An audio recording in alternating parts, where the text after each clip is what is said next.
So let's talk a little bit about what members think about Medicare, that alternative, that other choice that people over 65 can do. They really like Medicare. And we can see that through this survey that was done by the Kaiser Family Foundation in 2023. They surveyed 3,600 individuals that had a wide variety of different types of insurance: Medicaid, Medicare, group plan, the VA. And they asked them a series of questions, but I'm going to focus in on kind of the summary question, which was, how do you grade the overall performance of your insurance? And here's what they said in comparing Medicare to employer-sponsored insurance. They liked it a lot. 91% rated it either good or excellent. Now, Medicare has an unfair advantage.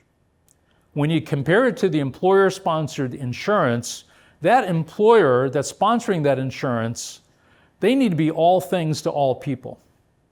Because they're not just thinking about their employees or even the spouses, they're thinking about the fact that they're having babies too. So the age range that an employer needs to think about goes from a newborn to people older than I am. And that's a real challenge, to try to meet the needs of all of those people in a wide variety of different spans of life. Medicare doesn't have that issue.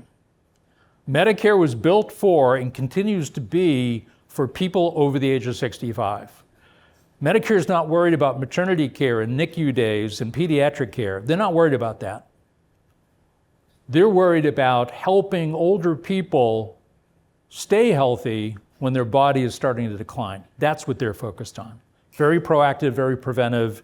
Some of the folks that are here today from Centerwell and Archwell, they only provide services to people on Medicare because it's specialized care. And so when people start to think about Medicare, they'll think about what kind of Medicare, but an equally important point is that they need to think about, how is that care going to be delivered? Who's the provider? Who's the clinician that's going to be doing that? And that's a very important point.